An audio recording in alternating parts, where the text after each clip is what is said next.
Selamat pagi, selamat datang kembali di acara program kesayangan kita yaitu Mata-Mata.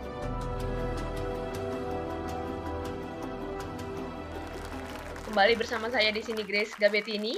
Saya bersama dengan para ASN yang cukup mumpuni di bidangnya, para ASN yang berprestasi. Kali ini narasumber kita berbeda. Di hadapan saya ada Bapak Fauzi Rosadi, selamat pagi Pak. Selamat pagi. Ada Bapak Muhammad Reza, selamat pagi Pak. Pagi Mbak Grace. Dan ada Ibu Nurul Fitria, selamat pagi Bu. Selamat pagi Mbak Grace. Terima kasih kesediaannya untuk bersama-sama hadir dalam acara Mata-Mata kali ini. Untuk episode kali ini kami akan membahas tentang nilai komitmen mutu dan juga etika publik yang harusnya diterapkan oleh para aparatur sipil negara. Adapun video yang akan kami analisis di saat ini, nanti linknya ada di bawah keterangan, yaitu mengenai pegawai KPK yang terbukti mencuri emas seberat 1,9 kg, di mana emas tersebut merupakan barang bukti korupsi. Pegawai KPK yang mencuri emas adalah anggota Satgas yang bertugas menyimpan dan mengelola barang bukti di Direktorat Labuksi KPK. Pelaku terbukti mencuri emas batangan seberat 1,9 kg. Barang bukti perkara terpidana kasus suap Yaya Purnomo.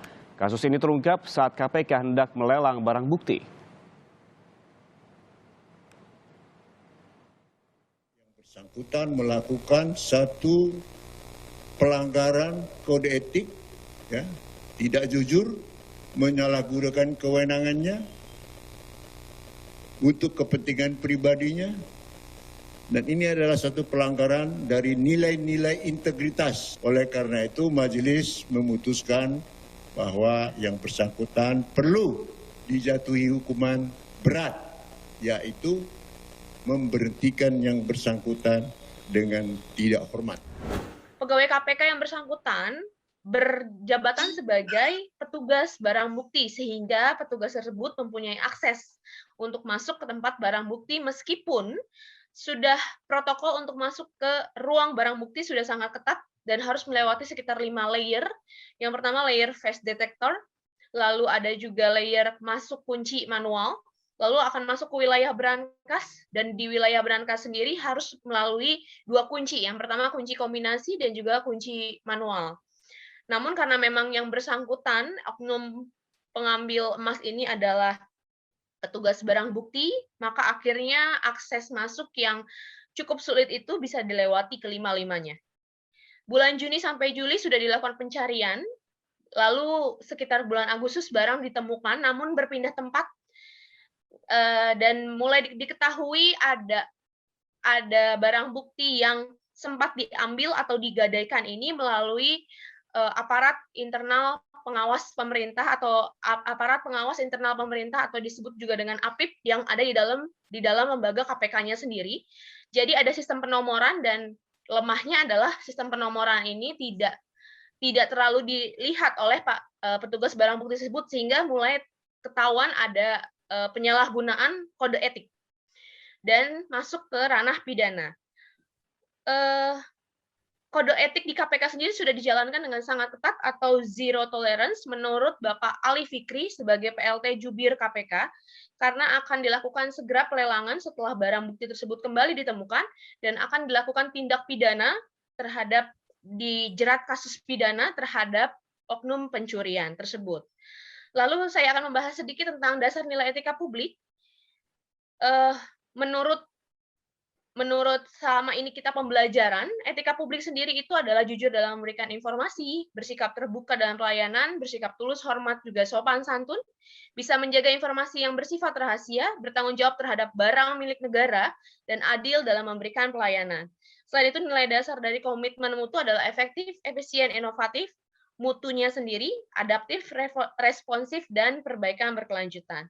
Dari penjelasan saya nih, kira-kira saya mau minta pendapat pertama dulu dari Bapak Muhammad Reza. Bagaimana tanggapan Bapak mengenai video KPK yang sudah kita lihat bersama-sama dan dikaitkan dengan nilai komitmen mutu dan juga etika publik? Silakan Pak pendapatnya. Terima kasih Mbak Grace atas pengantarnya. Sebagaimana tadi Mbak Grace bilang, ya memang kasus ini cukup menggegerkan ya, apalagi di tengah kredibilitas KPK yang tengah disorot mengenai pelemahan KPK yang menurun, dan yang terakhir ini ada beberapa tes yang dianggap menyingkirkan orang-orang yang memiliki komitmen tinggi dalam pemberantasan korupsi di KPK.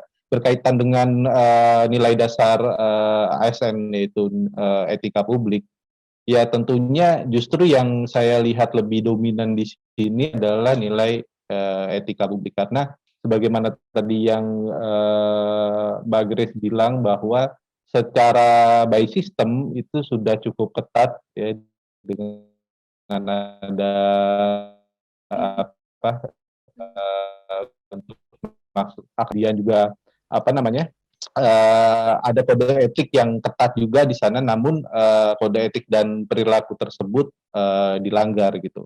Tentunya khususnya dalam aspek kejujuran, kemudian nilai tanggung jawab, profesionalitas ya khususnya terhadap publik, itu dalam hal ini sebagai institusi yang bertugas untuk memberantas korupsi di Indonesia itu dapat berpengaruh terhadap tidak hanya trust dari publik terhadap lembaga KPK, namun juga bagaimana publik melihat bahwa barang bukti dalam artian di sini adalah barang milik negara itu dapat disalahgunakan oleh petugas KPK, khususnya yang mengurus berangkas barang bukti untuk digadaikan ke pegadaian ya, untuk kepentingan dirinya sendiri. Pribadi, Artinya etika publiknya ini mereka tidak petugas tersebut tidak mampu mengatasi konflik kepentingan antara kepentingan dirinya juga dan kepentingan negara. Kemudian juga dalam khususnya tadi yang saya soroti juga mengenai hal reputasi. Jadi sangat disayangkan di tengah sorotan yang menjadi sorotan publik saat ini terhadap KPK, ada kasus penyelewengan seperti ini. Nah, itu akan mempengaruhi tidak hanya trust dari publik terhadap institusi KPK, tapi juga tentunya secara global juga akan berpengaruh pada nanti indeks persepsi korupsi di Indonesia yang mungkin akan turun akibat kasus ini. Saya pikir sementara saya itu dulu, Mbak Grace. Baik, terima kasih banyak Pak Reza untuk tanggapannya. Jadi menurut Pak Reza bahwa ada tidak tanggung jawab terhadap barang milik negara, juga tidak jujur, juga tadi tidak bisa menjaga informasi yang bersifat rahasia ya, berarti petugasnya tidak bisa memisahkan antara kepentingan pribadi untuk perusahaannya dengan kepentingan negara, seperti itu kira-kira ya, Jap. Namun kalau boleh tahu nih menurut Pak Reza, untuk komitmen kode etiknya sendiri KPK sudah cukup baikkah KPK dalam mengambil langkah untuk mempidanakan yang bersangkutan, lalu adakah perbaikan berkelanjutan yang dilakukan melalui video tersebut? Kalau saya lihat sih tindakan KPK itu cukup tegas ya, secara kode etik dan perilaku sebagaimana yang diatur oleh undang-undang, juga peraturan KPK sendiri kan mereka punya semacam kayak ijen ya, semacam kayak ijen kalau di kementerian tuh, mungkin kalau di KPK apa namanya saya belum tahu pasti, tapi mereka punya lembaga internal lah yang mengawasi kode etik dan perilaku para pegawai di KPK.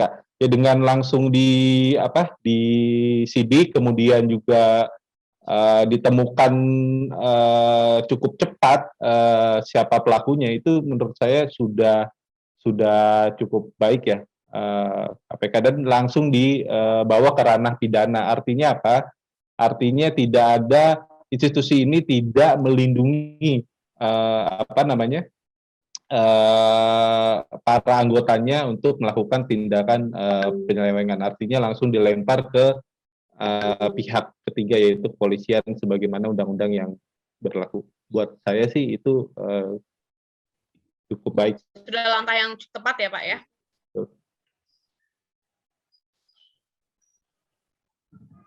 Baik, terima kasih banyak Pak Reza untuk tanggapannya. Kita akan ke Bu Nurul Fitria terlebih dahulu untuk mendengar tanggapannya Bu Nurul bagaimana mengenai video tersebut.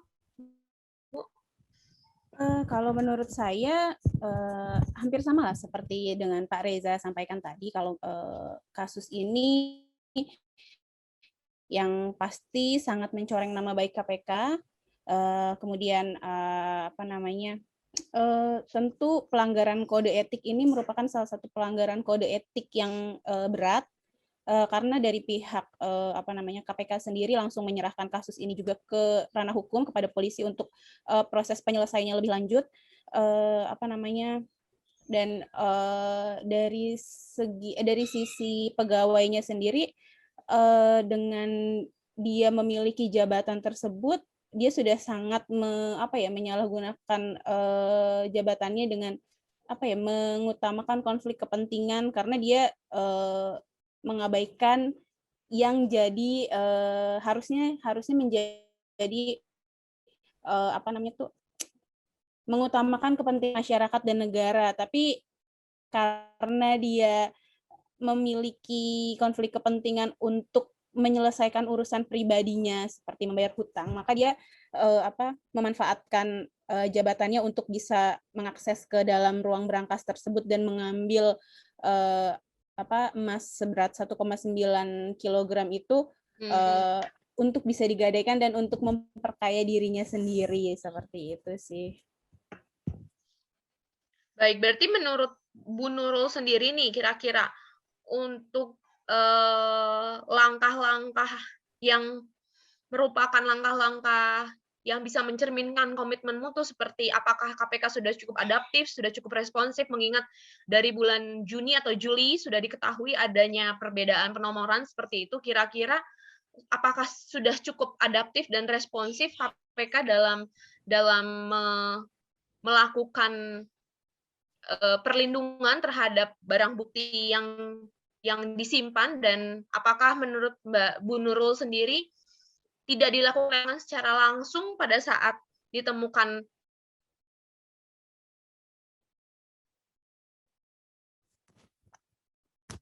bukti, namun sepertinya barang bukti yang disita oleh KPK sebenarnya bisa untuk dilakukan pelelangan seperti itu.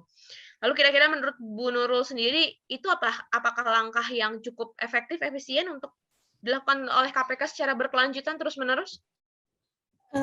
Kalau misalnya kita melihat rentang waktu ditemukannya kasus ini sampai dengan kasus ini diserahkan ke ranah hukum kepada polisi, kalau menurut saya ini agak cukup lama ya. Jadi secara responsivitas dari pihak KPK untuk menyerahkan kasus ini ke polisi itu seharusnya harus bisa lebih cepat karena kan ini kan ditemukan di Juli 2020, sedangkan proses penyerahan ini baru masuk di tahun 2021 ini kan. Seharusnya sih itu bisa lebih cepat untuk meningkatkan efektivitas serta efisiensi kinerja para pegawai KPK untuk menyelesaikan kasus ini sih, harusnya sih seperti itu. Baik, terima kasih banyak tanggapannya Bu Nurul. Kita akan melaju langsung ke Pak Fauzi. Pak Fauzi, bisa memberikan tanggapannya Pak atas kasus ini? Dipersilakan Pak. Baik, terima kasih Mbak Grace atas kesempatannya. Saya sepakat juga dengan pendapat teman-teman yang sebelumnya. Kalau misalnya kita kaitkan ini dengan etika publik, tentu kalau kita melihat si oknum ini, kita sebut oknum ya, dia itu telah melakukan sebuah kegiatan yang tidak bertanggung jawab. Jelas salah karena tentu saja sudah melanggar nilai-nilai dasar etika publik. Yang bersangkutan dengan sengaja melakukan perbuatan melawan hukum dan mengkhianati kepercayaan dari pemerintah yang telah memberikannya wewenang untuk melaksanakan tugas, yaitu tugasnya di KPK untuk memberantas korupsi, sehingga wewenangnya itu disalahgunakan. Bagaimana tadi Mas Reza juga sudah cerita bahwa kode etik di KPK sudah sangat ketat ya, dan Mbak Grace juga tadi sudah menyampaikan, dan bagaimana akhirnya kejadian ini tetap berlangsung. Di sini berarti ada kompetensi etika yang tidak dimiliki oleh oknum tersebut gitu. Sehingga, nah efeknya ini saya sepakat juga dengan Mas Reza bahwa akan hilangnya trust dari masyarakat bukan ke individu tapi ke institusinya, yaitu KPK. Secara integritas KPK menjadi turun di mata masyarakat. Meskipun perlu kita apresiasi gitu, ada transparansi di mana KPK berani mengungkapkan kasus ini ke publik. Meskipun agak lama ya tadi kata Mbak Nurul tadi ya, tapi perlu kita apresiasi karena ini bisa jadi titik awal gitu untuk sebuah perubahan. Karena KPK ini kan ikon pemberantasan korupsi. Dia wewenangnya memang lebih besar dari penegak hukum lain untuk urusan kasus korupsi. Jangan sampai karena oknum, kepercayaan masyarakat kepada KPK itu nanti jadi hilang. Nanti usaha pemberantasan korupsi kan jadi kendor, gitu, jadi berkurang.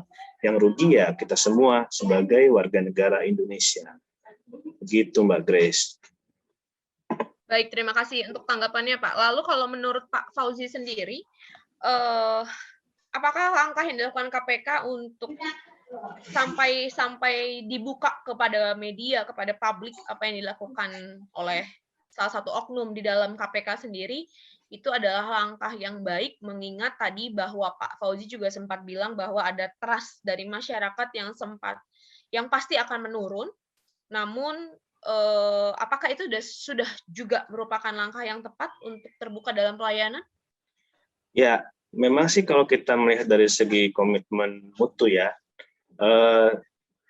transparansi ini merupakan langkah awal bahwa di sini ada yang salah dan perlu dibenahi di tubuh KPK.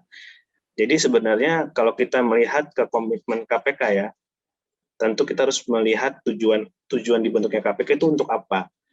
Untuk memberantas korupsi. Ketika ada oknum pegawainya malah korupsi, ya ini kontradiktif dengan komitmennya. Nah itu yang perlu dibenahi. Jadi transparansi ini merupakan langkah untuk melakukan sebuah inovasi.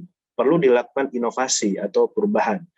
Jadi perubahan bukan hanya pengaruh dari luar saja, misalnya ada metode khusus bagaimana cara menjaring korupsi atau bagaimana cara menyelidiki kasus, tapi juga dari dalam gitu, secara kelembagaan.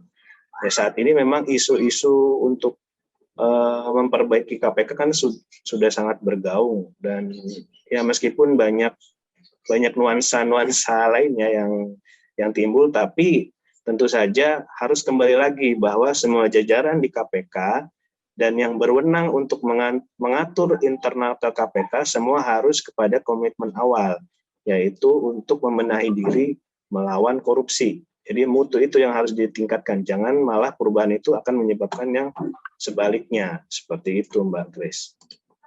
Baik, terima kasih banyak tanggapannya Pak Fauzi terhadap video yang baru kita lihat. Saya boleh dari Bapak Reza, dipersilakan Pak untuk mengakhiri pertemuan kita kali ini. Baik, terima kasih Mbak Grace. Yang saya highlight di sini adalah sebenarnya memang ternyata secanggih, ada dua hal. Yang pertama by system, ada yang by personal. Yang by system itu yang berkaitan dengan komitmen mutu, memang bahwa secanggih apapun sistem itu dibuat, tetap etika publik itu berperan gitu, karena kita berurusan pada manusia ya. Karena tadi seperti yang disampaikan teman-teman, sudah ada inovasi, ada 5 lapis, kemudian kode etik yang ketat gitu. Tetap aja ada oknum-oknum yang menyalahgunakan kekuasaannya untuk kepentingan dirinya gitu. Nah untuk itu dalam konteks ini ya tentu inovasi itu perlu ya, mungkin apakah kode penomorannya itu atau barang-barang akses yang ada di ruang barang bukti itu bisa diakses secara online 24 jam gitu melalui CCTV atau seperti apa. Namun tetap lagi-lagi di sini yang penting itu adalah dari aspek kode etik dari lembaga itu sendiri. Jadi atau untuk menertibkan lah, memperkuat ya, atau memperkuat nilai-nilai kode etik dan perilaku yang ada di KPK agar dapat menjaga pelayanan publiknya, kemudian menjaga trust dari masyarakat dan menjaga trust dari menjaga kredibilitas lembaga itu sendiri. Saya pikir Demikian Mbak Grace. Baik Pak, berarti kira-kira nih dari itu tidak, kalau misalnya tadi Bapak bilang mungkin Bapak maksud di sini adalah dual control, karena kan diketahui tadi di video bahwa pelaku hanya, jadi kalau pelaku cuma satu orang, berarti di dalam secanggih apapun inovasi yang mereka lakukan, jika tidak terjadi dual control antara bawahan dan atasan, itu pasti akan terjadi crash di dalamnya, sehingga kepercayaannya itu hanya terhadap petugas barang bukti, bukan terhadap, pasti dalam satu lembaga ada yang levelnya di atas dia, entah kasubag, atau mungkin dalam bahasa orang swasta, supervisor, manager, dan lain sebagainya gitu ya. Itu kan biasanya di lembaga-lembaga yang sudah besar, apalagi sebesar KPK, harusnya sih terjadi dual control, sehingga jika satu anak buah mereka melakukan kesalahan, secara otomatis atasnya juga salah karena tidak melakukan controlling yang tepat gitu, saling mengisi, saling kontrol satu sama lain. Kira-kira seperti itu maksudnya, Pak? Ya, saya pikir yang disampaikan Mbak Grace, saya setuju ya. Jadi apa namanya? Tentu saat ini mungkin ya sistem controlling yang ada, kan pasti ada SOP-nya tuh, sistem controlling untuk ruang barang bukti. Mungkin dia yang saya tahu sih cuman hanya diaudit 1 tahun sekali gitu. Artinya kan sebelum 1 tahun itu artinya ada loss control terhadap barang bukti, dan itu menjadi celah atau peluang bagi oknum yang mengurusi barang bukti itu untuk misalnya barang buktinya digade beberapa bulan, kan nggak ketahuan gitu. Nah, justru peran dari supervisor itu penting, namun peran itu juga harus disertai SOP yang ketat gitu. Artinya by system juga harus jalan gitu. Jadi misalnya terkadang kan misalnya supervisornya, misalnya dia berpikir bahwa loh saya udah melakukan tugas saya untuk kontrol selama setahun sekali untuk barang bukti dan akhirnya ditemukan. Nah mungkin perlu ada perbaikan atau evaluasi di internal untuk menjaga komitmen mutu KPK untuk melakukan bisa inovasi atau bisa perbaikan SOP yang untuk mencegah hal ini terulang kembali, karena ini saya dengar juga udah kasus yang kedua gitu, juga udah pernah ada. Demikian Mbak Grace. Terima kasih banyak Pak Reza atas tanggapannya. Kita beralih ke Bu Nurul Fitria. Bu Nurul, bisa diberikan closing statement untuk mengakhiri acara kita kali ini? Oke, sepakat sih sama pendapat teman-teman tadi juga. Yang paling penting sih memang KPK harus membangun kembali kepercayaan dari masyarakat juga, karena memang ini kasus yang kedua ya Mas Reza ya. Dan seharusnya untuk pemilihan pegawai yang berada di lokasi-lokasi yang strategis seperti ini harusnya bisa dilakukan pemilihan atau pemilihan pegawainya tuh lebih dilakukan penilaiannya tuh lebih gitu loh. Jadi yang paling penting pegawai tersebut juga harus memiliki rasa tanggung jawab yang tinggi, kemudian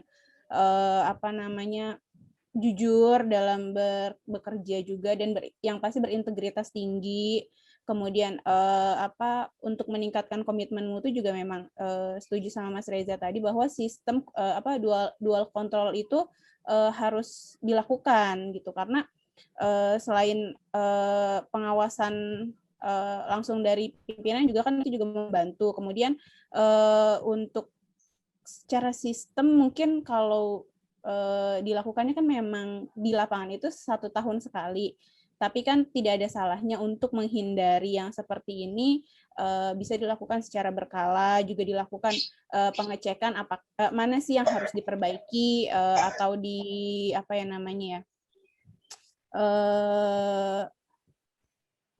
diperbaiki untuk mengetahui apakah ada indikasi penyalahgunaan kekuasaan atau jabatan dari para pegawai yang berada di jabatan-jabatan strategis tersebut gitu. Kalau misalnya